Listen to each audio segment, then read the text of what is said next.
Elder Dragon Highlander, also known as EDH, the format made by judges, has always been at odds with the Commander official format made by Wizards. Recently, with these bans and the shifting of the rules committee to Wizards of the Coast, we have seen one side win out. I wanted to talk about these changes and what I think it means for the future of the format. I am both worried and hopeful. But first, if you want to buy any Commander cards, check out this video's sponsor, Cool Stuff Inc. You can use code TTM for a discount at checkout. Plus, it supports the channel. Thanks to Cool Stuff Inc. for sponsoring the video. Let's start at the beginning. Elder Dragon Highlander was a format where you had to play an Elder Dragon as your deck's leader. The format was made by judges to pass time between rounds, and that's why it's called EDH, Elder Dragon Highlander. Plus, it's why commander damage is 21, 3 hits from one of these big dragons. Now, over time, the format began to pick up steam, get more popular, and it changed to become the EDH or Commander we know and love today. Skipping ahead in the timeline, for years we've had the Rules Committee, which is not associated with Wizards, just a group of players voluntarily curate the format. And they had help from the Commander Advisory Group, some other community members that were not part of the Rules Committee. They would ban, unban, and change the rules over many years. Overall, I think the Rules Committee has done a fine job for a long time. There are some changes I would personally make, but for the most part, it's been a fun game. But these last 4 bans were not great. I talked about it briefly on my podcast, but in general, I'm not a huge fan of these bans, since I think 90% of casual players didn't use the cards anyway. They do occasionally randomly show up in a casual deck, like if you pulled a Mana Crypt or something. It would be similar to Sol Ring. It's just a fast opener some casual decks could do. Dockside combos and loops were not super common at casual tables. Usually I would see Dockside just ramp into a big thing. Nadu also basically never showed up in any casual EDH games. I don't think I've actually ever seen anyone cast a Nadu against me in the format. And Jeweled Lotus could lead to some explosive plays, but honestly, a lot of times they would cast their commander early and it would get removed and then we would move on. And actually, I recently cut all of these cards from my decks, including Sol Ring, not that long ago, and my games have still been pretty great. I cut a few other things too, you should check out that video. No, I didn't sell these cards, so I did lose the value as well. But if you think these cards being banned would stop pub stomping, I doubt it. Trust me, if you're getting stomped by some strong deck, losing 1 or 2 fast mana pieces is likely not going to change the deck very much. Their deck is probably much stronger overall, not just because they have a Mana Crypt in addition to Sol Ring. You probably also have Sol Ring in your deck, yet the power levels seem imbalanced. So if this ban doesn't affect 90% of games, why don't I like it? Because I think it's going to exacerbate a lot of issues in CDH. Pre-ban, the meta was dominated by slower blue mid-range / control decks, using Rhystic Study and Mystic Remora as the key pieces to grind out the whole table. There were a few decks fast enough to push through these, but they lost a lot of their fastest pieces. So I predict the meta is going to be even more blue mid-range grind fests with fast combo and traditional stacks falling even further behind. As a CDH fan, it's kinda lame. Hopefully I'm wrong, but I really think Tymna Kraum is just going to be swapped for Tymna Thrasios, and it's going to be more of the same. I also feel bad for stores who lost a lot of inventory value in one day, and players who happened to buy one of these for their deck. I had a few patrons that were showing me their fancy Mana Crypts or Lotuses that they cracked or purchased. Crypt was a card that had a lot of fancy versions, and some people really liked theirs. Who I don't feel bad for though are the investors. I'm using a lot of air quotes here. If you bought 20 Lotuses just to hold on to them and wait for Wizards to not reprint it so you could scalp them, I think that's pretty silly. Quick MTG finance side tangent. Look, if you want your MTG investments to be treated like real big boy investments, then I will put on my big boy financial analyst hat, whatever that looks like. If you don't know, that's my day job. Finance is actually my area of expertise. So if you bought a bunch of Lotuses, let me tell you, your portfolio sucks. You could have bought a real investment, even something basic like the S&P 500. If you held from like 2021 when the Lotus came out till now, you would have made 52%. Plus it's way safer because it's not going to drop to 0 or 1/2 anytime soon. Look, this isn't financial advice, you can do whatever you want. But when you make a risky investment, you should know that the investments are risky. And considering gold, silver, and platinum are the only commodities that are generally considered safe enough for normal investors, Magic cards are way too risky for most people. Trust me, if a real diamond is not considered a suitable investment, then a Mox diamond isn't either. Okay, tangent over. So this is all whatever, right? Some cards were banned, and in my mind, I assumed people were gonna flip out and then move on with their lives. But the response to this was insane. I did not expect players to react this much to the bans. There were death threats thrown towards the rules committee, which is absurd. I'm sorry, but if the value of your dockside going down causes you to lash out in this way, you should pick up another hobby or seek therapy, one of those. So after all the hoopla, the rules committee handed over the format to Wizards of the Coast, which I understand from the rules committee's perspective. Not wanting any more harassment is totally reasonable. A little ironic that Wizards is talking about protecting people from harassment and death threats, yet they sent the Pinkertons to a guy's house. Whatever, fine.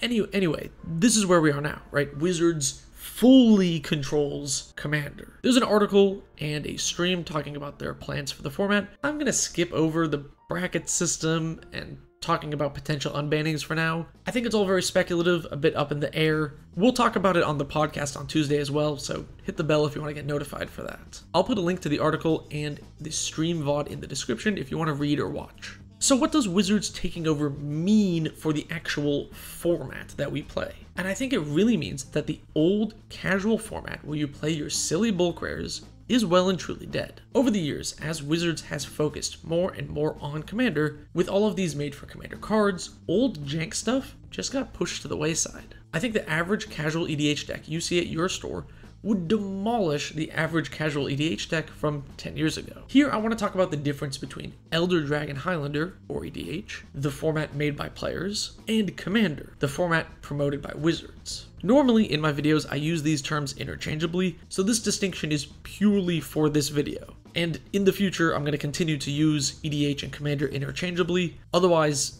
I would end up saying the same word 1,000 times, and then it gets kind of repetitive. EDH was made so you could use old silly cards that never saw play in other formats, or had rotated out of standard or whatever. And if you played back in 2015-ish, this was the case. But that style of deck building out of random cards you own has gone away. Seriously, when's the last time you saw a deck that was made out of old standard cards or random bulk rares from old sets? A lot of people play with largely made for Commander cards, and the old cards that do show up are the few that are just good in the format. And this takeover from Wizards is the final nail in the coffin for that old EDH format. There were benefits to having the rules committee separate from Wizards. Cards like Jeweled Lotus are a great example. This card was made just to sell this set, and purposefully it was not reprinted very much so that it would become expensive, just so they could throw it in any Masters set in the future and guarantee that that new set would sell. This is not good for the game. If you're mad at the rules committee for tanking the value of your Jeweled Lotus, honestly you should be mad at Wizards for making it so expensive on purpose. Creating ultra staples that a very large amount of decks want reduces deck diversity, and making those cards expensive as well is another problem. Sol Ring is, in theory, not a great card for the format. Your deck is not very often your Commander 99 cards, it's your Commander Sol Ring 98 cards. This is something that Gavin mentions on stream, saying cards like Dockside, Jeweled Lotus, Arcane Signet are designed mistakes because it reduces your deck diversity. Plus, these cards are not interesting. It doesn't lead to good gameplay. Like, Jeweled Lotus lets you power out a big snowball commander, which just makes the removal check from your opponents come a few turns earlier. It's simply not an interesting card. There's very little you can do with it. But Wizards would not want to ban Jeweled Lotus. Even if it does suck for the format, they would want to be able to reprint it once every other year or so to make one specific quarter's sales go through the roof. Same with Dockside and Crypt. These cards are ultra staples and should go in basically every deck, just like Sol Ring. But instead of being reprinted in every precon, they're locked behind expensive packs. All of this makes good business sense for Wizards, which is why I liked that the rules committee could make decisions for the benefit of players, even if it did not make good business sense for Wizards. It was our only safety valve to protect the format from being totally profit driven, and someone could make decisions for the format without having to worry about Hasbro's stock price. And we know WotC will always prioritize profits over the health of a format. Look at Modern. Nadu was an obvious problem, and they decided not to ban it when the first ban window came and went. Why? To sell more Modern Horizons 3. The One Ring should be banned in Modern. It's in almost 50% of decks now, and it is one of the most dominant cards the format has ever seen. But they don't ban the card, because when it gets reprinted, that set will sell like crazy. And then they can tank the price that way and decide whether or not to ban it then. Modern honestly is just another good example of Wizards taking over a format. Originally, Modern is where you could play your old cards that rotated. It was weaker than Legacy, so old standard cards would sometimes be strong enough to show up in the format. It was this eternal format with a large, diverse card pool. Now, the format rotates whenever a new Modern Horizons set comes out. Old Modern and old EDH are both dead, so what now? As for Modern, I don't like New Modern. I haven't been playing it much. I'm not a fan of Modern Horizons block constructed, but this video is not about Modern, it's about EDH and Commander. So whatever, we'll skip that for now. Personally, I really like New Commander. I talked about this in a previous video, but I enjoy this silly designed for EDH cards. This format where Wizards can lean into the wacky nature of multiplayer is really fun. As much as I am nostalgic for old EDH and playing all these like random cards you'd find in your friend's basement, I like my Mr. Foxglove deck. It's a cool, neat, interesting commander. And right now, the people in charge of making these cards have said that these made for commander cards are mistakes, which I agree with. And if they stick with that, we could enter a new golden age of Commander, where we have gotten past the this card is made to be broken in Commander phase and entered the this card was made to be fun in Commander phase. I think a lot of recent Legends have shown us that we might be heading that way. A lot of these are powerful, yes, but interesting cards that are unique and do different things. Plus, in recent precon decks, have we seen a new Dockside? No. Have we seen a new free spell cycle or anything ultra pushed?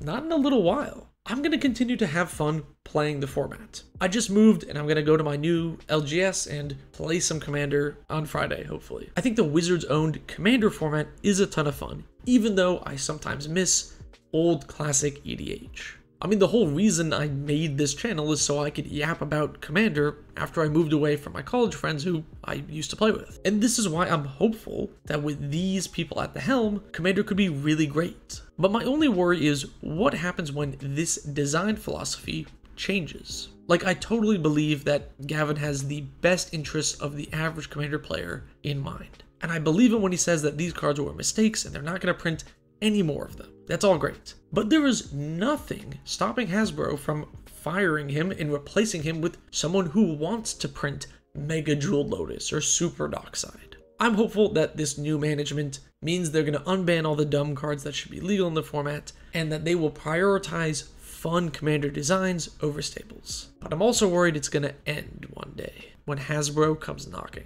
Thanks for watching. Let me know what you think about the RC moving to Wizards. Do you agree that old EDH is totally gone, or am I wrong? Let me know in the comments below. Also, if you want to support me further, consider checking out my Patreon. You can get access to my Discord server and other cool perks, like being in the credits here.